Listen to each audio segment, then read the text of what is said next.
Selamat malam Bapak Ibu Saudara-saudara yang saya kasih dalam Tuhan, Shalom.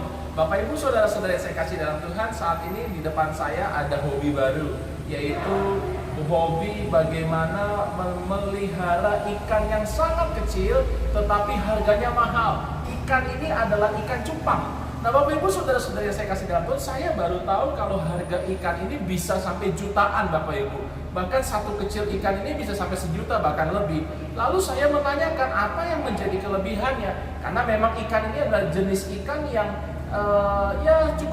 cukup langka dan dijual sangat mahal, karena memang ada yang nilai-nilai, bagi yang ngerti ikan mungkin lebih ngerti, sampai jutaan.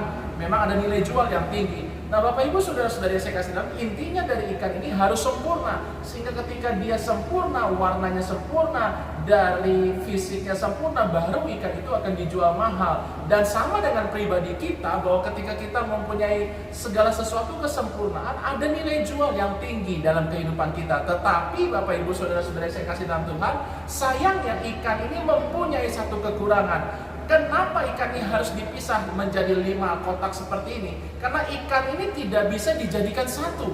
Kalau ikan ini dijadikan satu, ikan ini akan berantem. Kalau dijadikan satu tempat, dipindahkan satu tempat, minimal aja satu kotak 2 ikan, pasti ikan ini akan berantem. Bahkan ikan ini harus disekat dengan yang namanya kardus-kardus supaya tidak terjadi perkelahian, meskipun dibedakan akuariumnya. Nah Bapak Ibu, saya sedang menggambarkan kalau ini adalah sebuah manusia.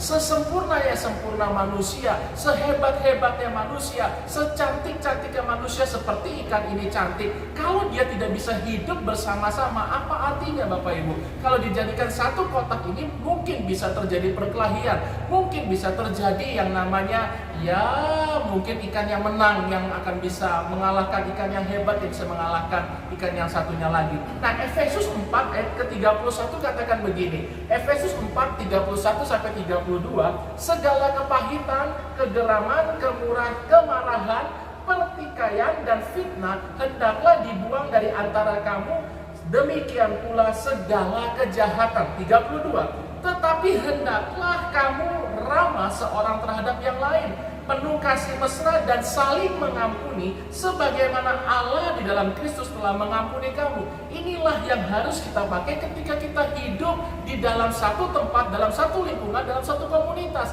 Manusia tidak bisa hidup sendiri-sendiri. Ikan cupang hidup sendiri, tetapi ketika ikan cupang dijadikan satu, akan terjadi perkelahian. Oleh sebab itu Bapak Ibu Saudara-saudari yang saya kasih dalam Tuhan, malam ini sehebat-hebatnya engkau, secantik-cantiknya engkau, luar biasa engkau, kalau engkau seperti ikan cupang ini tidak ada gunanya, karena engkau hidup sendiri-sendiri, engkau hidup tidak mau rendah hati satu dengan yang lain.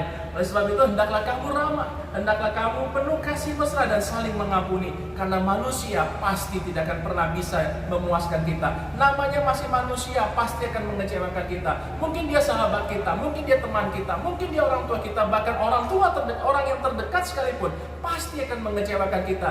Oleh sebab itu resiko kita hidup berdampingan adalah orang-orang tersebut, atau mungkin diri kita pribadi akan yang namanya kecewa, dan kita pun akan mengecewakan orang. Oleh sebab itu marilah kita memiliki semuanya ini. Kita buang kepahitan, kita buang kegeraman, kita buang kemarahan, kita buang pertikaian, dan kita hidup dengan ramah, hidup dengan kasih, dan kita mau saling mengampuni, karena manusia tidak ada yang sempurna. Sama-sama kita berdoa.